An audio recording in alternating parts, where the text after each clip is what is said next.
దీన్ని రెట్టింపు చేయాల్సినటువంటి అవసరం ఉంది, దీని స్పీడ్ని కూడా పెంచాల్సినటువంటి అవసరం ఉందని కూడా మరొకసారి నేను మీ సభాముఖంగా మీ దృష్టికి తీసుకొస్తా ఉన్నాను సార్.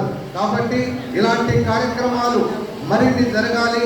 మేము కూడా రాష్ట్ర స్థాయిలో అవసరమైతే సిఐడి విభాగంతో మరి డీజీజీ సార్ నోటీసులో పెట్టి అవసరమైతే ఎస్టీ కమిషన్గా కూడా రాష్ట్ర స్థాయిలో విజయవాడ కేంద్రంగా మా గిరిజన సంఘాల నాయకులకి ఎవరైతే మా ప్రజాప్రతినిధులు ఉన్నారో వాళ్ళందరినీ కూడా రాష్ట్ర స్థాయిలో ఒక వార్డు మెంబర్తో మొదలుకొని councillor, corporator, MPTC, ZPTC, MPP, ZP చైర్మన్లని, ఎమ్మెల్యేలని, ఎమ్మెల్సీలని, గిరిజనుల్లో ఉన్నటువంటి ఎంపీలని కూడా తీసుకొని వచ్చి ఒక కార్యక్రమం చేస్తే బాగుంటుందేమో అని ఇక్కడ వచ్చిన తర్వాత నాకు ఒక మంచి ఆలోచన వచ్చింది.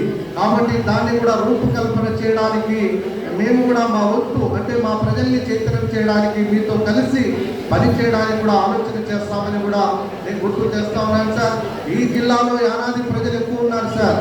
ఇప్పటికి కూడా యానాది ప్రజలు కనీస అవసరాలు నోచుకోక ఈ రోజు కూడా ఈ జిల్లాలో ఎన్నో వేల మంది ఈ రోజు కూడా అర్హత ఉండి ఏ పథకాలు రాక ఇప్పటికి కూడా ఈ రోజు ఈ జిల్లాలో గిరిజన ప్రజానికం, యానాది ప్రజానికం ఎన్నో ఇబ్బందులు గురవుతా ఉన్నారు సార్. వారి మాన ప్రాణాలని కాపాడాల్సినటువంటి బాధ్యత ఇవాళ పోలీసు వ్యవస్థ మీద ఉంది. వారికి రావాల్సినటువంటి ప్రభుత్వ సంక్షేమ కార్యక్రమాలని చేరువ చేయాల్సినటువంటి అవసరం ఇవాళ రెవెన్యూ శాఖకి, ప్రభుత్వానికి ఉందని కూడా నేను గుర్తు చేస్తా ఉన్నాను సార్. ఈ రోజు కూడా ఆధార్ కార్డు లేని వాళ్ళు ఈ జిల్లాలో వేలాది మంది ప్రజలు ఇవాళ మా గిరిజనులు ఉన్నారు. రేషన్ కార్డు లేని వాళ్ళు ఇవాళ వేలాది మంది ప్రజలు మా గిరిజనులు ఉన్నారు.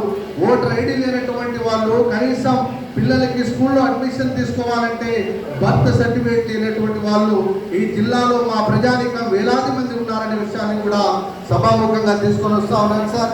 కాబట్టి ప్రభుత్వాలు పేదల యొక్క బతుకులను మార్చడానికి ఎన్ని మంచి కార్యక్రమాలు చేస్తున్నప్పటికీ కూడా వాటిని చేరువ చేయడంలో, చేరువ కావడంలో ఇవన్నీ లేకపోవడం వల్ల నిజమైనటువంటి అర్హులకి ఇప్పటికి కూడా అందడం లేదనే విషయాన్ని కూడా నేను మీ దృష్టికి తీసుకొని వస్తా ఉన్నాను. అందుకనే గౌరవ కలెక్టర్ గారికి ఈ జిల్లాలో గౌరవ కలెక్టర్ గారు ఈ జిల్లా ప్రజల వారి యొక్క సంక్షేమానికి, వారి బ్రతుకులను మార్చడానికి వారు చేస్తున్నటువంటి కృషి చాలా గొప్పది. కానీ వారి యొక్క ఫోకస్ మా గిరిజనుల పైన, మా యానాది ప్రజానికం పైన ఇంకా మరింత చూపాలని వారికి కూడా సభాముఖంగా నేను ఈ సందర్భంగా గుర్తు చేస్తా ఉన్నాను సార్. అదేవిధంగా లా అండ్ ఆర్డర్ విషయంలో ఈ జిల్లాలో కనీసం ఒక జంతువు చనిపోతే అన్న గౌరవం ఉంటుంది, కానీ మా గిరిజన ప్రజలు చనిపోతే వారి మాన ప్రాణాలకు ఎక్కడ కూడా లెక్కలేనటువంటి విషయం. అలాంటి సందర్భం ఈ జిల్లాలో నేను స్వతహాగా నా కళ్ళ ద్వారా చూశాను సార్. కాబట్టి అలాంటి పరిస్థితి రాకూడదు. మీ ద్వారా మరింత ప్రజలకి చట్టాలపైన అవగాహన కల్పించి పోలీసు వ్యవస్థ ఈ చట్టాలపైన మరింత పటిష్టమైనటువంటి వైఖరితో ముందుకెళ్ళి మా యొక్క ఎస్టీ ప్రజల యొక్క మాన ప్రాణాలని, వారి యొక్క ఆత్మగౌరవాన్ని, వారి యొక్క ఆస్తులని, వారి ఆత్మగౌరవాన్ని కాపాడాలని, అలాంటి కాపాడే దాంట్లో ఇలాంటి సభలు సఫలీకృతం కావాలని మీ ఆశీస్సులు మా ప్రజలకి, మా ప్రజానికానికి మెండుగా ఉండాలని ఇక్కడ ఉన్నటువంటి అధికారులు అందరూ కూడా నేను ప్రాధాన్యపడతా ఉన్నానని కూడా గుర్తు చేస్తా ఉన్నాను సార్. వాటిని ఆచరించడంలో ఇంకా కొంత ఆ ప్రజలకి చేరువ కావడంలో కొంత జాప్యం జరుగుతూ ఉంది. దానికి అనేక రకాల కారణాలు ఉన్నాయి. అది పెద్దలకు తెలుసు, సభలో ఉన్నటువంటి అందరికీ కూడా తెలుసు. కానీ ఒక అన్యాయం జరిగినప్పుడు ఆ అన్యాయాన్ని మనం అన్యాయంతోనే, ఆ దృష్టితోనే చూసినప్పుడే ఆ వ్యక్తికి, ఆ కుటుంబానికి న్యాయం జరుగుతుంది. కానీ ఎవరో ఒక వ్యక్తి చెప్పాడని, ఎవరో అంటే కొంతమంది చెప్పినటువంటి మాటలని మనం గ్రహించి అన్యాయం జరిగిన వాడిని మనం న్యాయం చేయడంలో అలా జరగకూడదనే విషయాన్ని కూడా ఈ సందర్భంగా నేను గుర్తు చేస్తా ఉన్నాను సార్.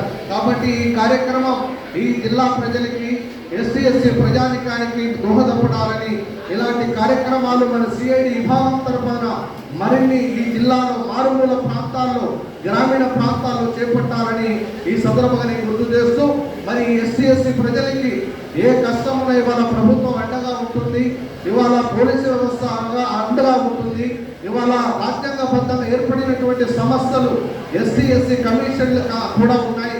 అవి కూడా ఈ ప్రజలకి అన్ని రకాలుగా అండగా దండగా ఉండడంలో మేము మా వంతు ప్రయత్నం, మా కృషి చేస్తామని తెలియజేస్తూ, ఈ సభలో మీ అందరితో మరి ఈ అంశం మీద 4 మాటలు మాట్లాడే అవకాశం కల్పించిన మన సిఐడి మరి నెల్లూరు జిల్లా విభాగానికి, మన డీజీ గారికి, మరి అదేవిధంగా సిఐడి రవిశంకర్ సార్ గారికి, ముఖ్యంగా నా యానాది గిరిజన దళిత సంఘాల నాయకులకి, ప్రజలకి, మీడియా మిత్రులకి అందరికి కూడా, మా పిఓ గారికి అందరికి కూడా పేరు పేరున నమస్కరిస్తూ సెలవు తీసుకుంటా ఉన్నాను.